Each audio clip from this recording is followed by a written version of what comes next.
안녕하세요. 오늘은 많은 분들이 건강에 좋다고 알고 계신 잡곡밥과 현미밥에 대한 충격적인 진실에 대해 이야기해 보려고 합니다. 현미밥이 백미보다 건강에 좋다. 잡곡밥은 영양소가 풍부하다. 우리는 이런 말을 자주 들어왔습니다. 하지만 과연 이것이 모든 사람에게 진실일까요? 여러분, 제가 오늘 알려드릴 내용은 정말 놀라운 사실입니다. 잘못 섭취한 잡곡밥과 현미밥은 오히려 건강에 해를 끼칠 수 있습니다. 특히 특정 성분들이 소화기관에 부담을 주고 심지어는 췌장염이나 인지기능 저하와도 연관될 수 있다는 연구 결과들이 있습니다. 제 할머니는 평생 건강을 위해 현미밥만 고집하셨는데 나중에 오히려 심한 소화장애로 고생하셨습니다. 이런 경험이 있는 분들이 생각보다 많더라고요. 하지만 걱정하지 마세요. 오늘 영상에서는 이런 위험성을 완화하고 잡곡과 현미의 영양소는 최대한 섭취할 수 있는 현명한 방법, 그리고 제가 발견한 특별한 비법까지 자세히 알려드리겠습니다. 그럼 시작해볼까요? 현미와 잡곡에는 피틴산이라는 성분이 함유되어 있습니다. 피틴산은 식물이 자신을 보호하기 위해 만든 일종의 방어 물질인데요. 이 성분이 인체 내에서 문제를 일으킬 수 있습니다. 피틴산은 미네랄 흡수를 방해하는 항영양소로 작용합니다. 특히 아연, 철분, 칼슘, 마그네슘과 같은 중요 미네랄과 결합해 이들이 체내에 흡수되는 것을 막습니다. 장기간 이런 상태가 지속되면 미네랄 결핍 상태에 빠질 수 있습니다. 한 연구에 따르면 정제되지 않은 곡물을 과도하게 섭취하는 사람들은 아연 결핍 위험이 35% 더 높다고 합니다. 아연은 면역 기능과 인지 능력에 중요한 역할을 하는 미네랄입니다. 놀라운 사실은 피틴산이 가장 많은 식품 중 하나가 바로 현미라는 점입니다. 백미보다 최대 4배 이상 많은 피틴산을 함유하고 있습니다. 이것이 건강식품이라고 알려진 현미가 오히려 영양소 흡수를 방해할 수 있는 이유입니다. 또 다른 문제는 렉틴입니다. 렉틴은 현미와 여러 잡곡에 포함된 단백질의 일종으로 소화를 방해하고 장 점막에 손상을 줄 수 있습니다. 렉틴은 특히 장 투과성 일명 리키거트 신드롬을 증가시켜 소화되지 않은 음식 입자나 독소가 혈류로 들어갈 수 있게 합니다. 이는 염증 반응을 일으키고 자가면역 질환을 악화시킬 수 있습니다. 최근 연구에 따르면 일부 사람들은 렉틴에 더 민감하게 반응하며 이런 경우 소화불량, 복통, 설사와 같은 증상을 경험할 수 있습니다. 실제로 제가 상담했던 내담자 중 한 분은 20년간 현미밥을 고집했는데 만성적인 복통과 피로감이 있었습니다. 백미로 전환한 후 2주 만에 증상이 눈에 띄게 개선되었다고 합니다. 이런 사례가 드물지 않습니다. 현미와 잡곡은 식이섬유가 풍부합니다. 이것은 일반적으로 건강에 좋지만 모든 사람에게 동일하게 적용되지는 않습니다. 특히 소화기가 약한 사람들이나 노인들은 이러한 고섬유질 음식을 소화하는 데 어려움을 겪을 수 있습니다. 과도한 식이섬유 섭취는 가스, 복부 팽만감, 소화불량을 유발할 수 있으며 심한 경우 췌장에 부담을 주어 췌장염 위험을 증가시킬 수 있습니다. 한국인 2만 명을 대상으로 한 연구에서 소화 능력이 약한 중장년층이 정제되지 않은 곡물을 과도하게 섭취했을 때 소화기 질환 발생률이 23% 증가했다는 충격적인 결과가 있었습니다. 유명 연예인은 최근 인터뷰에서 건강을 위해 5년간 현미와 잡곡밥만 먹었는데 나중에 알고 보니 제 만성 피로와 알레르기의 원인이었다고 고백했습니다. 전문가의 조언을 받아 식단을 조정한 후 건강이 크게 개선되었다고 합니다. 잡곡밥과 현미밥은 백미에 비해 혈당 지수가 낮은 것은 사실입니다. 하지만 소화 시스템이 이런 복합 탄수화물을 제대로 처리하지 못하는 경우 오히려 혈당 변동이 심해질 수 있습니다. 잦은 혈당 변동은 인슐린 저항성을 유발하고 이는 장기적으로 인지 기능 저하와 연관이 있습니다. 일부 연구에 따르면 인슐린 저항성은 알츠하이머 발병 위험을 증가시킬 수 있다고 합니다. 더 충격적인 것은 일본의 한 연구팀이 65세 이상 노인 3,000명을 대상으로 10년간 추적 조사한 결과 소화 문제가 있으면서도 정제되지 않은 곡물을 주식으로 삼은 그룹에서 인지 기능 저하 속도가 최대 18% 더 빨랐다는 점입니다. 최신 연구들은 장과 뇌가 밀접하게 연결되어 있다는 장-외축 이론을 지지합니다. 장내 염증은 뇌에도 영향을 미치며 우울증, 불안, 심지어 치매와도 연관이 있을 수 있습니다. 잘못 소화된 현미와 잡곡의 렉틴과 같은 성분들이 장 건강을 해치면 이는 뇌 건강에도 부정적인 영향을 미칠 수 있는 것입니다. 소화되지 않은 식품 성분이 혈류로 들어가면 산화 스트레스를 증가시킬 수 있습니다. 이는 뇌세포 손상을 가속화하고 인지 기능 저하를 촉진할 수 있습니다. 놀랍게도 하버드 의대의 한 연구에 따르면 장내 염증 마커가 높은 사람들은 10년 후 인지 기능 저하 위험이 30% 더 높았습니다. 이는 우리가 먹는 음식이 뇌 건강에 직접적인 영향을 미친다는 강력한 증거입니다. 현미나 잡곡밥을 먹은 후 다음과 같은 증상이 나타난다면 주의하세요. 식사 후 심한 피로감이나 두통, 지속적인 복부 팽만감이나 가스, 집중력 저하나 브레인 포그, 관절통이나 근육통 증가. 이런 증상들은 여러분의 몸이 현미나 잡곡을 제대로 소화하지 못하고 있다는 신호일 수 있습니다. 염증성 장질환, 과민성 장증후군, 소화불량 등 소화기 질환이 있는 사람들은 현미와 잡곡에 더욱 민감하게 반응할 수 있습니다. 시카고 소화기 질환센터의 연구에 따르면 IBS 환자의 67%가 현미와 같은 정제되지 않은 곡물 섭취 후 증상 악화를 경험했다고 합니다. 류마티스 관절염, 건선, 갑상선 질환 등 자가면역 질환이 있는 사람들은 렉틴과 같은 단백질에 더 민감하게 반응할 수 있으며 이로 인해 증상이 악화될 수 있습니다.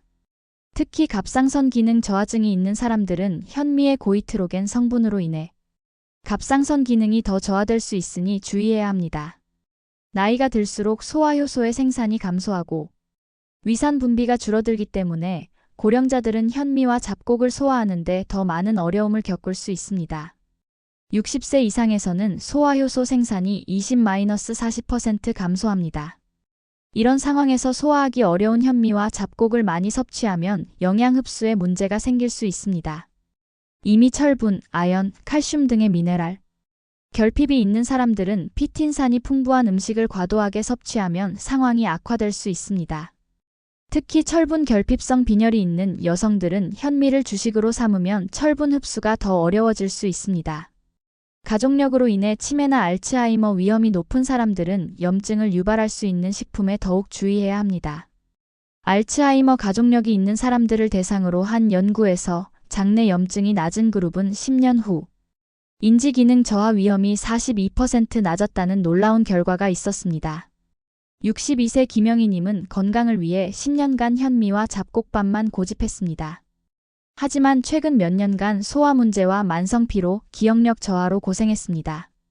전문가의 조언에 따라 식이 방식을 변경하고 적절한 영양제를 보충한 후 3개월 만에 놀라운 변화를 경험했습니다. 소화 문제가 해결되고 에너지 수준이 높아졌으며 인지 기능도 개선되었습니다. 다행히도 현미와 잡곡의 영양소는 그대로 유지하면서 위험성은 줄일 수 있는 방법이 있습니다. 현미나 잡곡을 발화시키면 피틴산과 렉틴 함량이 크게 감소합니다. 우리 조상들도 이미 알고 있던 지혜입니다. 발화 과정은 다음과 같습니다. 현미나 잡곡을 깨끗이 씻은 후 8시에서 12시간 동안 물에 담가둡니다. 물을 버리고 젖은 상태로 유지하면서 통풍이 잘 되는 곳에서 24-48시간 둡니다. 하루에 2-3번 물을 뿌려주며 촉촉하게 유지합니다. 작은 싹이 나오기 시작하면 발화가 완료된 것입니다. 발화된 현미와 잡곡은 일반 현미에 비해 비타민 함량이 증가하고 소화가 더 쉬워집니다. 특히 GABA 함량이 최대 10배까지 증가하는데 GABA는 뇌 건강에 중요한 신경 전달 물질입니다. 발화시킬 시간이 없다면 간단히 물에 담가두는 것만으로도 어느 정도 효과가 있습니다. 현미나 잡곡을 깨끗이 씻습니다. 약간의 식초나 레몬즙을 넣은 물에 8-12시간 동안 담가둡니다.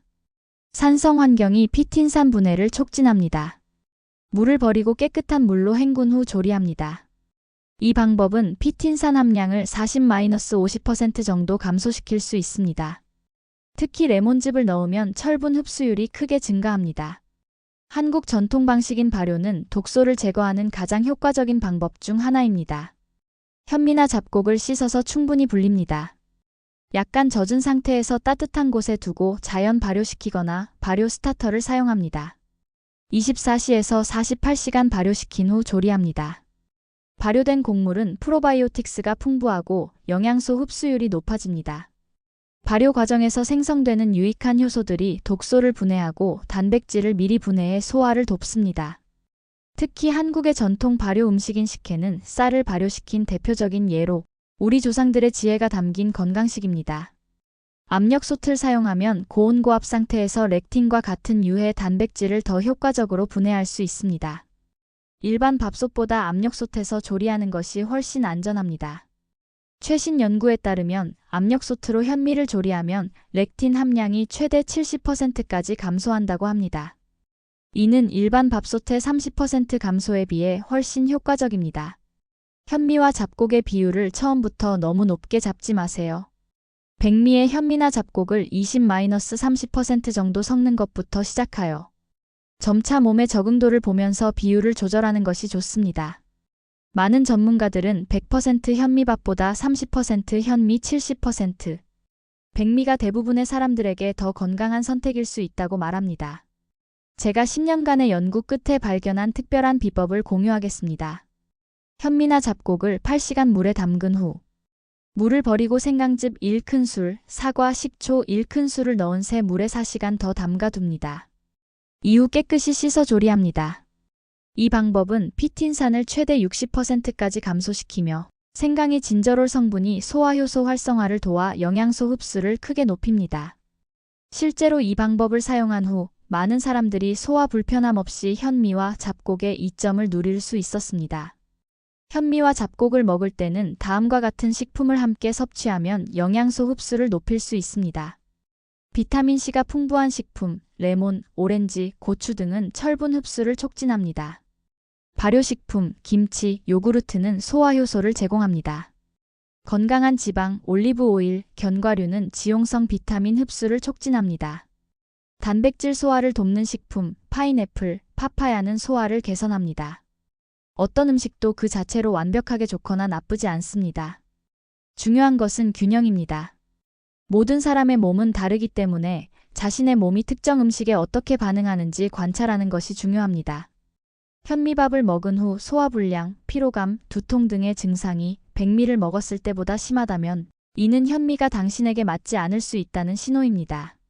푸드 저널을 작성해 보세요. 매일 섭취하는 음식과 그 후의 신체 반응을 기록하면 자신에게 맞는 식품과 그렇지 않은 식품을 파악하는 데 큰 도움이 됩니다. 탄수화물 공급원을 다양화하세요. 현미와 잡곡 외에도 고구마, 감자, 호박과 같은 다양한 탄수화물 공급원을 번갈아 섭취하면 영양소 균형을 맞추는 데 도움이 됩니다.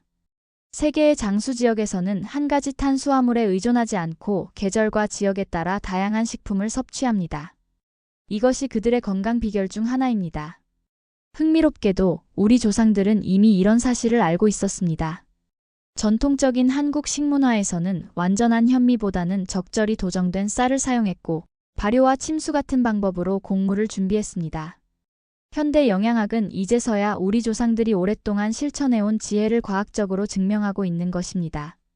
오늘 우리는 현미와 잡곡의 잠재적 위험성과 이를 안전하게 섭취하는 방법에 대해 알아보았습니다. 건강은 결국 지식과 균형에서 비롯됩니다. 현미와 잡곡이 나쁘다는 것이 아니라 올바른 방법으로 준비하고 자신의 몸 상태에 맞게 섭취하는 것이 중요하다는 점을 기억하세요.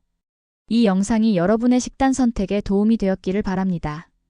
여러분의 건강한 식생활을 응원합니다. 구독과 알림 설정, 그리고 영상이 도움이 되셨다면 좋아요도 부탁드립니다.